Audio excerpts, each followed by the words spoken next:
Ce que vous regardez actuellement, c'est la première partie d'une vidéo coupée en deux. La suite sortira prochainement sur la chaîne de DuDuFoot. Le lien de celle-ci est dans la description.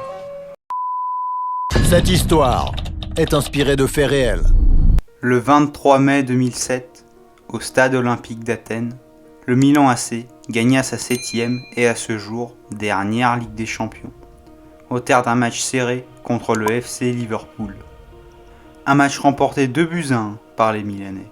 À cette époque, le Milan était l'un des clubs les plus riches d'Europe, car il générait plus de 2 millions d'euros de revenus par an. Ce qui était énorme pour l'époque. Il dépensait cependant bien plus que ce qu'il générait, notamment à cause des transferts et des gros salaires des cadres de l'effectif.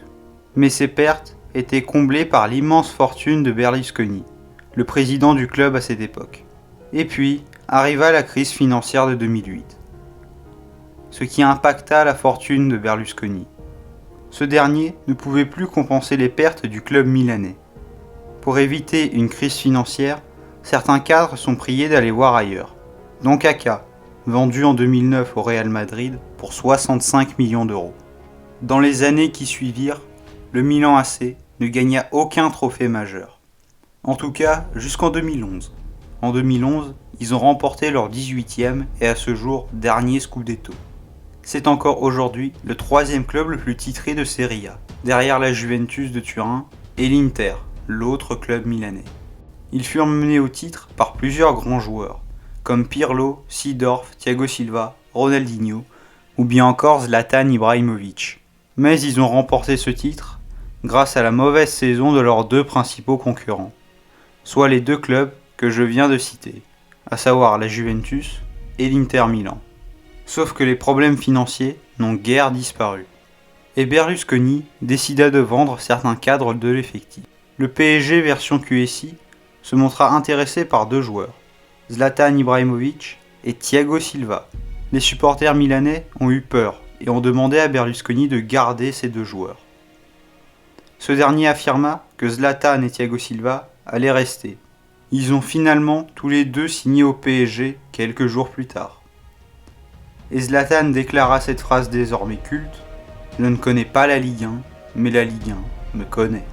Après cet épisode, la cote de Berlusconi auprès des supporters chuta drastiquement.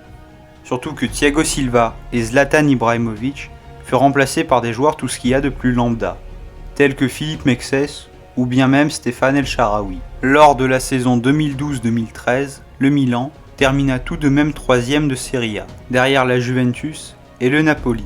Plus le temps avançait, plus le niveau de l'équipe régressait.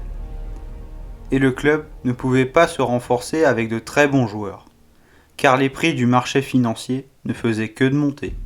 Par exemple, Gareth Bale a signé au Real Madrid cet été-là, pour 100 millions d'euros. Un prix sur lequel le Milan ne pouvait bien sûr pas s'aligner. Pour la saison 2013-2014, le Milan se fit éliminer en 8e de finale de Ligue des Champions par l'Atlético de Madrid. C'est à ce jour leur dernière participation dans la plus prestigieuse des compétitions. Le Milan est devenu un club moyen de Serie A, au même niveau que la Fiorentina ou l'Atalanta Bergame de l'époque. Bon, j'espère que cette vidéo vous a plu. Comme dit précédemment, la suite c'est sur la chaîne de Dudu. En attendant, prenez soin de vous, c'était Nico, bye tout le monde.